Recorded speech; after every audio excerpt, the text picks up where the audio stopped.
लोकसभा 2024 के चुनाव के बीच बीजेपी के लिए एक बुरी खबर आई है कि नरेंद्र मोदी पर चुनाव लड़ने से 6 साल की बैन की याचिका दायर की गई है।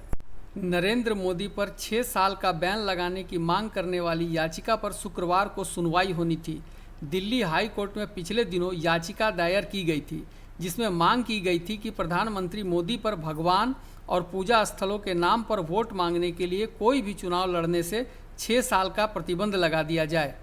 आनंद एस जोगले नामक वकील ने आदर्श आचार संहिता का उल्लंघन करने के लिए प्रधानमंत्री नरेंद्र मोदी के खिलाफ दिल्ली हाईकोर्ट में याचिका दायर की है और उन्हें चुनाव लड़ने से अयोग्य घोषित करने की मांग की है। वकील की याचिका में 9 अप्रैल को उत्तर प्रदेश के पीलीभीत में पीएम मोदी के भाषण का हवाला दिया गया है।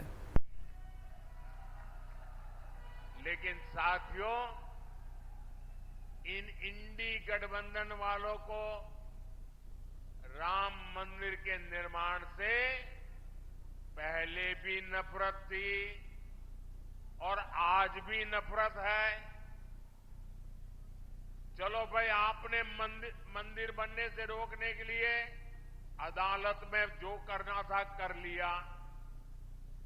आपने मंदिर न बने इसके लिए लाख कोशिश कर ली, लेकिन जब देश की जनता ने पाई पाई देकर के इतना भव्य मंदिर बना दिया, जब मंदिर वालों ने आपके सारे गुनाह माफ करके आपको प्राण प्रतिष्ठा के कार्यक्रम में सम्मानपूर्वक निमंत्रित किया, लेकिन आपने प्राण प्रतिष्ठा के निमंत्रण को ठुकरा दिया।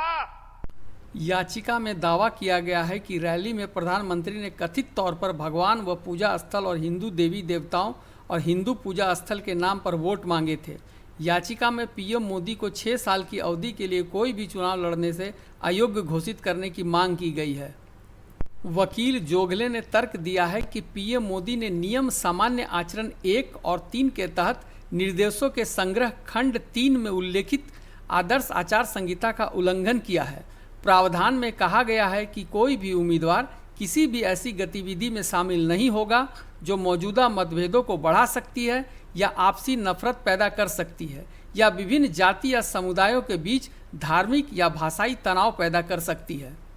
कोर्ट स्टाफ ने बताया कि जस्टिस दत्ता मामले की सुनवाई सोमवार 29 अप्रैल को करेंगे। आरोप यह भी है कि प्रधानमंत्री नरेंद्र मोदी ने न केवल पूजा स्थलों के नाम पर ही वोट मांगे, बल्कि विरोधी राजनीतिक दलों पर मुसलमानों का पक्ष लेने की टिप्पणियां भी की। कांग्रेस ने जो घोषणा पत्र बनाया है वो कांग्रेस का नहीं, ऐसा लगता है मुस्लिम लीग का घोषणा पत्र दिखता है। बता दें कि दिल्ली हाईकोर्ट ने प्रधानमंत्री नरेंद्र मोदी पर चुनाव लड़ने से 6 साल तक प्रतिबंध लगाने की मांग वाली याचिका पर सुनवाई 29 अप्रैल तक के लिए स्थगित कर दी है। गैर कानूनी गतिविधि रोकथाम अधिनियम के तहत एक न्यायाधिकरण की अध्यक्षता करने के कारण न्यायमूर्ति सचिन दत्ता ने सुनवाई को अगली तारीख दे दी है। याचिकाकर्ता ने कहा कि उन्होंने भारतीय दंड संहिता की धारा 153A समूहों के बीच दुश्मनी को बढ़ावा देना के तहत प्रधानमंत्री के खिलाफ FIR दर्ज करने और नरेंद्र मोदी को चुनाव लड़ने से अयोग्य घोषित करने की प्रार्थना के साथ चुनाव आयोग से भी संपर्क किया था।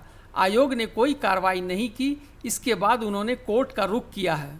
हालांकि इस याचिका के फैसले में नरेंद्र मोदी को अयोग्य घोषित करने की संभावना न के बराबर है, मगर यदि किसी कारणवश मोदी को अयोग्य घोषित कर दिया जाए और उनके चुनाव लड़ने पर रोक लगा दी जाए तो प्रधानमंत्री पद के दौर में फिलहाल नितिन गडकरी और अमित शाह का नाम सबसे आगे है। अगर आपको हमारी खबर पसंद आई तो हमारे चैनल को सब्सक्राइब और लाइक कर लें और बेल आइकन जरूर दबा लें ताकि आगे की नोटिफिकेशन आपको मिलती रहे।